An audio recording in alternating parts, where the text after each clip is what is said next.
కానీ ఒకటి మాత్రం దివ్యంగా చేస్తున్నారు. మేము మొత్తం 10 ఏళ్లలో 9.5 ఏళ్లలో చేసిన అప్పు 2.8 lakh crores, 2,80,000 కోట్లు. ఇది నా లెక్క కాదు, ఆర్బీఐ లెక్క, కేంద్ర ప్రభుత్వం పార్లమెంట్లో చెప్పిన లెక్క. తెలంగాణ రాష్ట్రం ఏర్పడ్డ నాడు 72,000 కోట్ల అప్పుతో మన ప్రయాణం ప్రారంభమైంది. వారసత్వంగా మాకు సంక్రమించింది 72,000 కోట్ల అప్పు. మేము దిగిపోయేనాడు 3,50,000 కోట్ల అప్పు. అంటే మేము చేసింది మధ్యలో పాత అప్పులు కట్టంగా, కొత్త అప్పులు తేంగా, నికరంగా చూస్తే మేము చేసింది 2,80,000 కోట్ల అప్పు. 9.5 ఏళ్లలో మేము చేసింది సంవత్సరానికి 30-35 కోట్ల చొప్పున. మా అప్పు 2,80,000 కోట్లు. మరి ఏం చేసాము అప్పు చేసి? ఒక కాళేశ్వరం ప్రాజెక్టు కట్టాం 1,00,000 కోట్లతో. ఒక పాలమూరు రంగారెడ్డి ఎత్తిపోతల పథకాన్ని 30,000 కోట్లతో 90% పూర్తి చేశాం. సీతారామ ప్రాజెక్టు 80% పూర్తి చేశాం. అట్లాగే 73,000 కోట్లు రైతుల ఖాతాల్లో వేశాం. జిల్లాకు ఒక మెడికల్ కాలేజీ పెట్టాం. అస్తవ్యస్తంగా ఉన్న కరెంటు సరఫరాని దివ్యంగా చేసి, మా మిర్యాలగూడ మాజీ ఎమ్మెల్యే భాస్కర్ గారు ఇక్కడే ఉన్నారు, దామెరచెర్లలో భారతదేశంలోనే అతిపెద్దదైన అల్ట్రా మెగా పవర్ ప్రాజెక్టు 35,000 కోట్ల రూపాయలతో కట్టాం.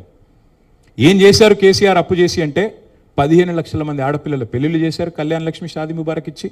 15 లక్షల మంది పిల్లలకి కేసీఆర్ కిట్లు ఇచ్చారు. 1000 గురుకుల పాఠశాలలు పెట్టారు. ప్రతి జిల్లాలో కలెక్టరేట్ కట్టారు. ప్రతి జిల్లాలో ఎస్పీ ఆఫీస్ కట్టారు. కొత్త జిల్లాలు, కొత్త మండలాలు, కొత్త రెవెన్యూ డివిజన్లు, కొత్త మున్సిపాలిటీలు, తాండాలు, పంచాయతీలు, ఇవన్నీ చేసిండు కేసీఆర్. నేను అడుగుతా ఉన్నా రేవంత్ రెడ్డి గారిని, అప్పులు చేయడంలో మాత్రం ఇవాళ రేవంత్ రెడ్డి గారి ప్రభుత్వం కొత్త రికార్డులు సృష్టిస్తున్నది.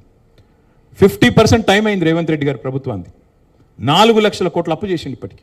మేము మొత్తం 9.5 ఏళ్లలో చేసిన అప్పు 2,80,000 కోట్లు అయితే, రేవంత్ రెడ్డి గారి ప్రభుత్వం ఇప్పటికి చేసిన అప్పు 4 లక్షల కోట్లు 2.5 ఏళ్లలో. ఏం చేశారు మరి? 4 లక్షల కోట్ల అప్పు చేసి రైతు బంధు ఇచ్చావా? యూరియా ఇచ్చావా? 4,000 పెన్షన్ అన్నావు 100 రోజుల్లో ఇచ్చినావా? మహిళలకు 2,500 ఇస్తాను ఇచ్చావా? దివ్యాంగులకు 6,000 అన్నావు ఇచ్చావా? నిరుద్యోగులకు 4,000 భృతి అన్నావు ఇచ్చినావా? 2 లక్షల ఉద్యోగాలు మొదటి సంవత్సరంలో ఇస్తా అన్నావు ఇచ్చావా? ఏదీ లేదు.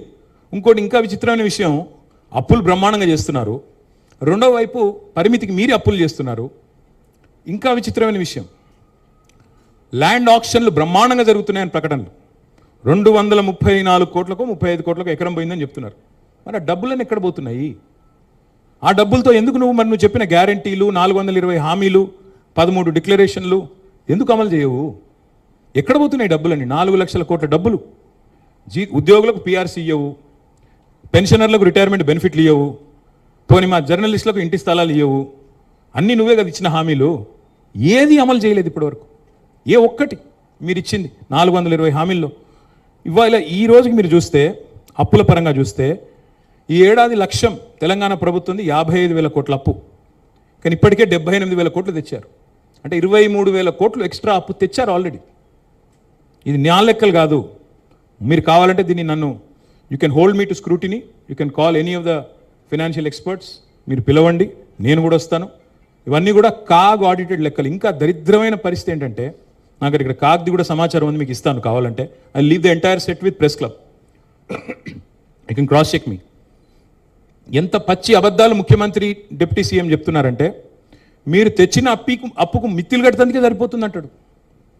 నేను ఎంత కడుతున్నారా అని చెప్పి కాగ్ లెక్కలు తీసిన. నెలకు 2,000 కోట్లకు మించి ఎన్నడూ కట్టలేదు. 2,000, 2,500 కోట్లు యావరేజ్గా.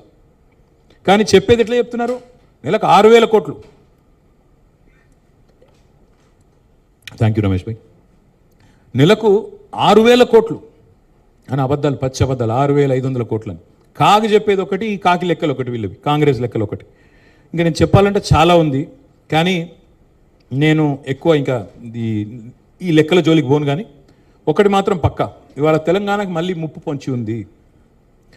కాంగ్రెసు ఇవాళ ఎట్లా తయారైందంటే, ఈ రాష్ట్రంలో మోడీ గారు తానా అంటే వీళ్ళు తందానా అంటున్నారు. మా మెడ మీద కత్తి పెట్టి ఆనాడు మీరు మోటార్లకు మీటర్లు పెడతారా, సస్తారా, లేకపోతే 30,000 కోట్ల లోను మేము ఇవ్వము, ఎఫ్ఆర్బిఎం లిమిట్స్ పెంచము అంటే కేసీఆర్ గారు అది వదులుకున్నారు. కానీ ఇవాళ రేవంత్ రెడ్డి గారి ప్రభుత్వం ఆర్డిఎస్ఎస్ అనే స్కీమ్లో చేరింది. చేరడం వల్ల ఏం చెప్తుంది ఇప్పుడు వాళ్ళు? మేము పెట్టము మోటార్లకు మీటర్లని ముఖ్యమంత్రి గారు పైకి చెప్తున్నారు. కానీ ఏం చెప్తున్నారు? ట్రాన్స్ఫార్మర్లకు పెడతామని చెప్తున్నారు. ఈ రాష్ట్రంలో ఈరోజు 5 లక్షల ట్రాన్స్ఫార్మర్లు ఉన్నాయి, 30 లక్షల మోటార్లు ఉన్నాయి, వ్యవసాయ మోటార్లు నేను